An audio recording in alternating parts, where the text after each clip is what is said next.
আসসালামু আলাইকুম জনগণ, কী অবস্থা? তো কন্টিনিউয়াস ভিডিওর আরও একটা আপডেট নিয়ে চলে এসেছি। আজকে দেখাচ্ছি আপনাদেরকে টমেটোর জমি। তো এখানে আমাদের গাছগুলো মোটামুটি টাল ধরার মতো হয়ে গেছে। প্রায় প্রত্যেকটা গাছই দেখতে পাচ্ছেন যে বেশ কিছু শাখা প্রশাখা অলরেডি ছাড়া শুরু করেছে। তো এই জন্য ভাবলাম যে টালটা দিতে দেরি না করে, তো আমরা মূলত টমেটোর জন্য এই প্যাটার্নের মাচা করছি। তো আমরা যেটা করেছি যে 6 ফিট করে এক একটা বাঁশ কেটেছি। যদিও এটা একটু লম্বা হয়ে গেছে, কিন্তু আমার ধারণা যে আমার টমেটোর গাছে 6 ফিট অতিক্রম করে ফেলবে। Just kidding. এরপরে আমরা যে পরের প্রজেক্টটা করব, এটার জন্য মূলত এত বড় করে মাচা করা। হ্যাঁ, এই সাইডটাতে দড়ি দেওয়া হয়ে গেছে অলরেডি, এই সাইডটাতে দড়ি দেওয়া হয়ে গেছে,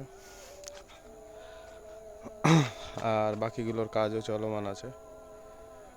তো অনেকে হয়তো বা জানেন না যে 1 বিঘা জমির জন্য কয়টা বাঁশ লাগে। তো আমি আমার 1 বিঘা মাচা করার জন্য বাঁশ কিনেছিলাম 22টা, কিন্তু আমার জমি যেহেতু 28 কাঠা, সেহেতু বেশ কিছু জায়গা অলরেডি ফাঁকা পড়ে আছে। তো সেগুলোর জন্য আরও ধারণা করছি যে আরও 10টা বা 12টা বাঁশ লাগতে পারে। আর এই বাঁশগুলোর প্রাইস আমাদের এলাকাতে পড়েছিল প্রায় 290 টাকা করে পিস। একটা বাঁশ থেকে আমরা এই বাতিগুলা পেয়েছি হচ্ছে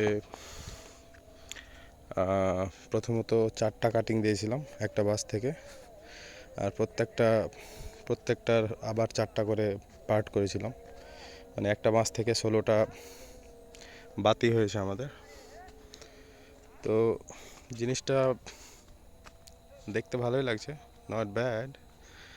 আর আমি যখন এগ্রিকালচারে আসিনি, যখন মানুষের এই বিভিন্ন ধরনের ফসলের মাচা করা দেখতাম, তখন ভালোই লাগতো।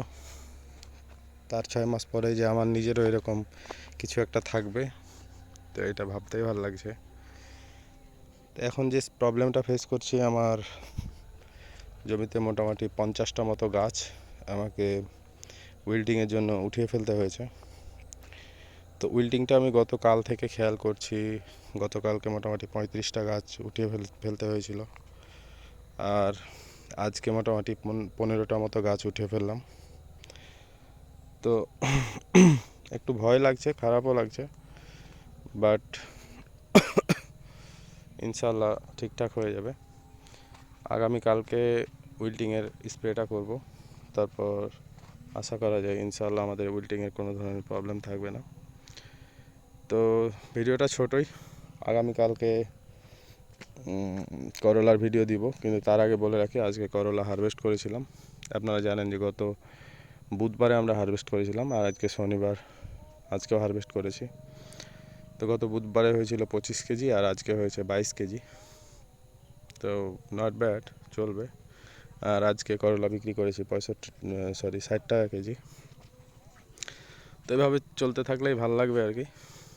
তো কালকে করলার আপডেট নিয়ে আসছি, আর কালকে কিন্তু টমেটোতে ঢলে পড়া রোগের জন্য স্প্রে করব, সেটারও একটা ভিডিও আপডেট আপনাদেরকে দিয়ে দিব, যাতে আপনাদের যাদের টমেটো আছে তাদের উপকার হয় বা ক্ষতি না হয়। দেখা হচ্ছে কালকের ভিডিওতে। সবাই ভালো থাকেন, সুস্থ থাকেন। Do subscribe. Have a good time.